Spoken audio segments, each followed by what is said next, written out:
Everyone, I'm Shruti. I am studying engineering, electronic engineering from DTU, that is Delhi Technological University.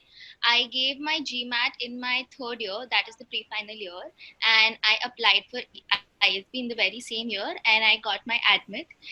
And currently, I am placed at BCG. So before joining ISB, I will be working at BCG for 2 years, and then I'll be joining the Young Leaders Program, ISB, after 2 years.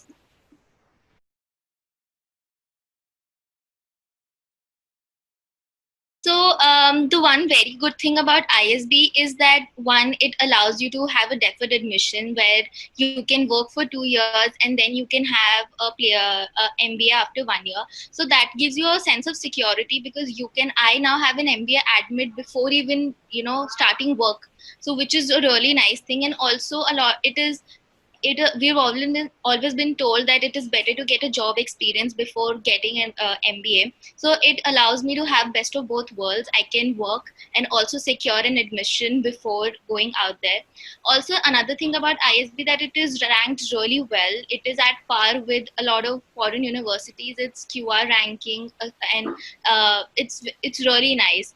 Another thing I really liked about ISB is that again it requires a GMAT score and not your CAT score. So there are certain students who have a proclivity towards performing better in GMAT, and also I could try two birds with one stone. I gave my GMAT, and once I had my ISB admit, it also freed up time for me to apply, let's say, to foreign universities if certain people want to do that. So in that way, I could also give my GMAT. So that opened up a lot of opportunities for me, and freed up time to do a lot of different things.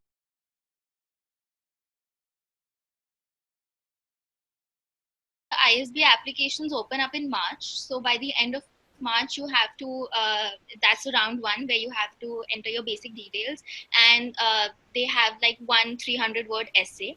So based on that, they do a shortlisting for your second round. A lot of people get into the second round, which the result is announced, I guess, somewhere in May end. So after the second round, you have to submit your GMAT score. You have to submit one LOR, and you have to submit one essay. So the deadline for this round is end of August. So the one good thing over here is that in the June July, when we have a semester break, so that gave that entire 2 months I had to prepare for my GMAT and to prepare for my essays and everything. So that timeline fit very well.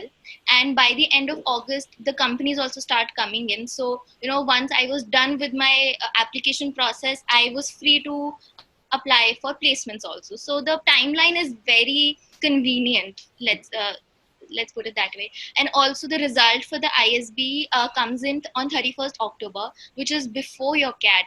So it also gives you the option, if say you do not get into, plan accordingly if you want to apply for CAT or work better or not work. So that timeline really helps.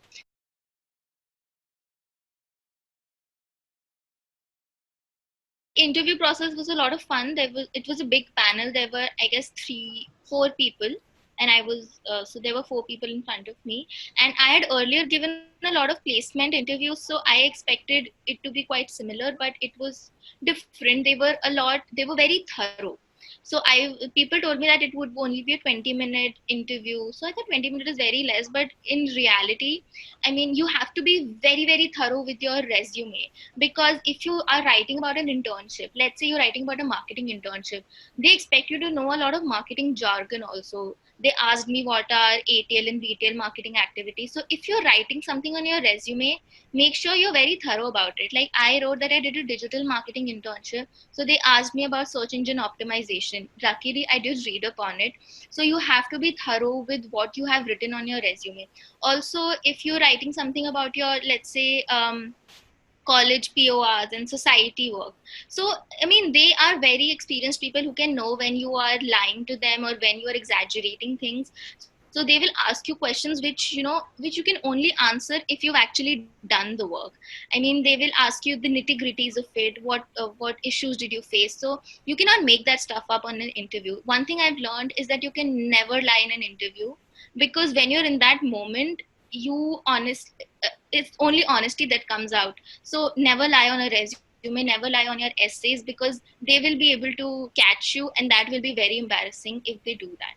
So I don't know why I was not asked any questions on my essay, but a lot of children are questioned on their essay as well. My interview was more or less focused on my resume. Also, a lot of people do get asked about current affairs. I don't know why I was not asked about current affairs. I mean, Amit sir did tell me to go prepared with that. I did learn up a lot in the end, but yeah, I was not asked on that. But yeah, you need to know, like he said, you need to know about the general economy and what are the current affairs and just basic stuff, which is very general, which you are expected to know in your CAT interviews also. I did prepare for a few academic questions also, but they did not focus on that. They wanted to know about my experiences in college, and also your general questions like why MBA, why ISB, and what are your strengths, what are your weaknesses. So those kind of questions. Very simple template questions. I mean, these are questions you should definitely know. The first question they will ask you is, why do you want to do an MBA? And it is honestly a very vague question. And so there is no right answer to it. So you need to be prepared with the good answer. And also a question like, tell me about yourself. So what do you tell about yourself? So you need to be prepared with an answer. So I used to see YouTube videos on how to answer this question. And so, yeah, you need to prepare on that.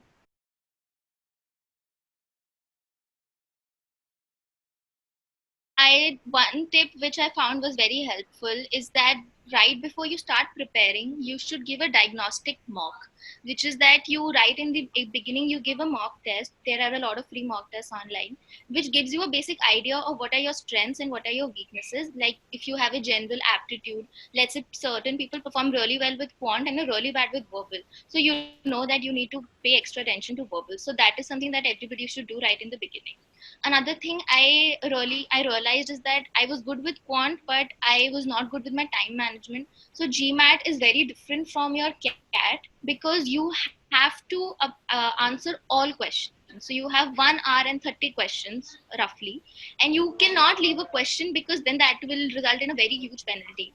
So what you have to work in on is that you have to answer every question in less than or around 1 minute. You cannot give like 5 minutes to a question. So one more important tip is that when you are preparing, when you are practicing, time yourself. Give yourself 30 minutes to solve 20 questions. Don't take your sweet time in solving questions, because that will not help you in any way.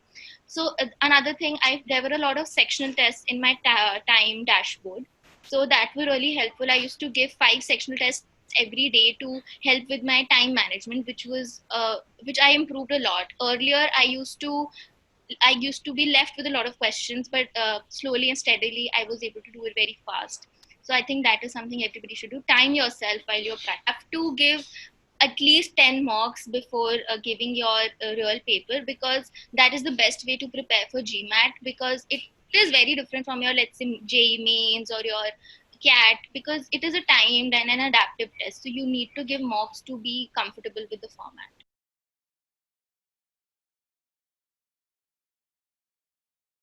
So, apart from your official guides for GMAT, there is a lot of there is PowerScope for critical reasoning, and there is Manhattan for verbal, and Veritas also has a lot of good resources. So these are good resources. What I did was that once you make a mistake, always make sure that you go back and check what your mistake was, because just blindly solving questions and not seeing where you're going wrong, that also will not help you. So your official guide also has very comprehensive answers as to this is not the right option, this is the right option, and why is it the right option. So you need to be thoroughly you should know that okay, this is where I'm lacking, and then revisit your wrong answers, redo them, and then make sure that you're not making the same mistakes again. So that is a very important thing to do with English questions, both with SC also and CR also. And used to struggle with DS a lot because DS questions are extremely tricky. I mean, they are tricky. They're not tough. I mean, the options are very tricky, so you have to. Again, I'm emphasizing on practicing, because honestly, that is the only thing that worked for me. I mean, you can learn as many formulas as you want, but in the end, if you are not habitual of solving, so you will not be able to perform in the test. So the Veritas DS resource is very nice, and again I use the Time Quant resource, that was also very helpful.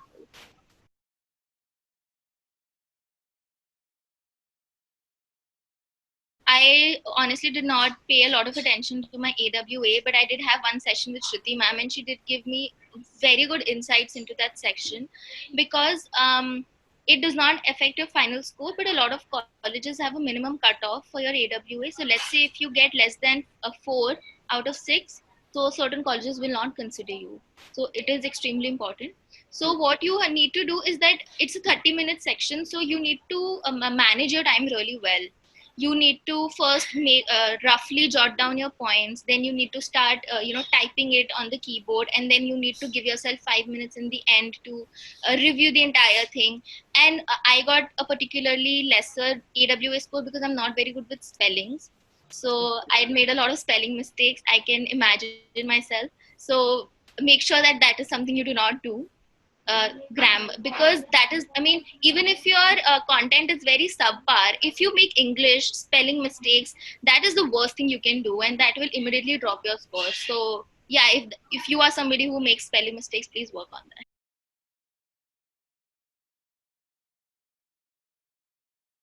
You need to be very calm, because again it's a very strenuous exam, because you're continuously solving for 3.5 hours. All right, so when you get your 10 minutes break in between, take those 10 minutes break, get out of the room and take fresh air. So don't sit inside and wait for 10 minutes, just go out, even if you have no reason to go out, because you're allowed to. And also take sugars with you, so you give yourself an energy boost, and drink water.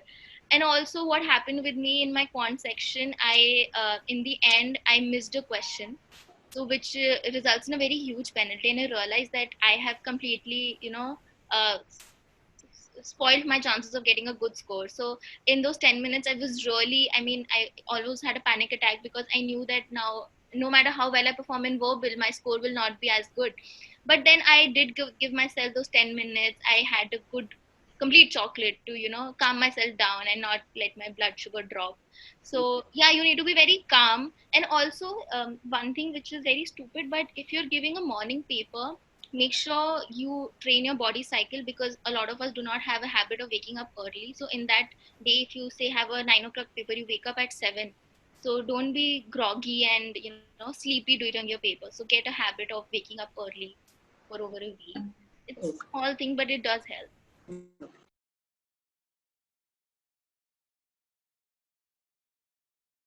I got a 720 in my GMAT, which is quite good enough to get me into ISB.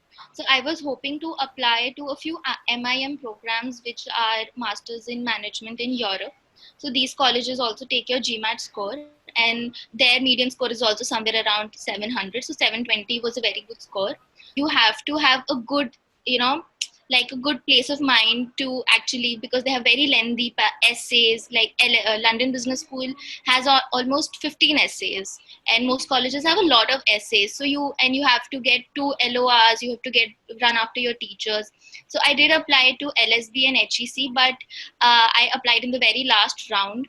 So due to the COVID, so they had stopped intake for foreign admissions. So that is where I lucked out. But also my CAT score was pretty decent. I did not really prepare for it by the end of it once I received my ISB admit. But uh, once you get the GMAT, you do create a very good knowledge base, and it also helps you with your placement interviews, if that is helpful. And your English in general becomes really nice. It becomes so good, your grammar, your sentence structure and everything. So it really helps you in the long run. So in my CAT, I scored a 97.6. So I got a call from Kozhikode, Indore, and Lucknow. However, like the online interviews and everything, I did not sit for a few of them, because I did not think I was prepared enough. And I thought that, once I prepare well for my interview, only then I will sit. So, but yeah, I did have a lot of options, considering I had a good score.